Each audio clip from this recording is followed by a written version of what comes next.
Kozhikode medical college പീഡനക്കേസിൽ പ്രിൻസിപ്പലിന് പരാതി നൽകി അതിജീവിത. തെറ്റായ അന്വേഷണ റിപ്പോർട്ട് സമർപ്പിച്ച ഗൈനക്കോളജിസ്റ്റ് ഡോക്ടർ കെ.വി. പ്രീതിക്കെതിരെ നടപടി വേണം എന്നാവശ്യപ്പെട്ടുകൊണ്ടാണ് പരാതി.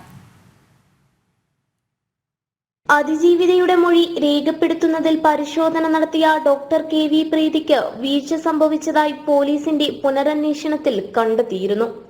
നാർക്കോട്ടിക് സെൽ അസിസ്റ്റന്റ് കമ്മീഷണറായിരുന്ന ടി.പി. ജേക്കബ് ആയിരുന്നു പുനരന്വേഷണം നടത്തി ഉത്തരമേഖല ഐ.ജി. കെ. സേതുരാമന് റിപ്പോർട്ട് സമർപ്പിച്ചത്.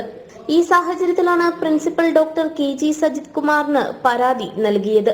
ഡോക്ടർ കെ.വി. പ്രീതിക്കെതിരെ ഞാൻ പുനരന്വേഷണത്തിന് ഐ.ജിക്ക് പരാതി കൊടുത്തിരുന്നതിന്റെ അടിസ്ഥാനത്തിൽ നാർക്കോട്ടിക്സ് പോലീസ് അന്വേഷിക്കുകയും അതിന്റെ റിപ്പോർട്ട് എനിക്ക് കഴിഞ്ഞ ദിവസം ലഭിച്ചു. അതിൽ കെ.വി. പ്രീതി ഞാൻ പറഞ്ഞ കാര്യങ്ങളൊന്നും രേഖപ്പെടുത്തിയിട്ടില്ല എന്നുള്ളത് തെളിഞ്ഞിരിക്കുകയാണ്.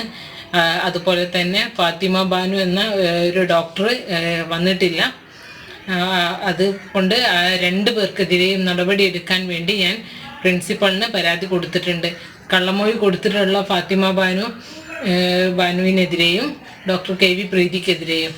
റിപ്പോർട്ടിന്റെ അടിസ്ഥാനത്തിൽ രോഗിയുടെ അവകാശം നിഷേധിക്കൽ, തെളിവ് നശിപ്പിക്കാൻ വ്യാജരേഖയും മൊഴിയും ഉണ്ടാക്കൽ തുടങ്ങിയ വകുപ്പുകൾ ചേർത്ത് കേസെടുക്കണമെന്നാണ് ആവശ്യം. ഡോക്ടർക്കൊപ്പം പരിശോധനയ്ക്ക് വന്നതായി തെറ്റായി മൊഴി നൽകിയ ജൂനിയർ ഡോക്ടർക്കെതിരെയും നടപടി വേണമെന്നും പരാതിയിൽ പറയുന്നു.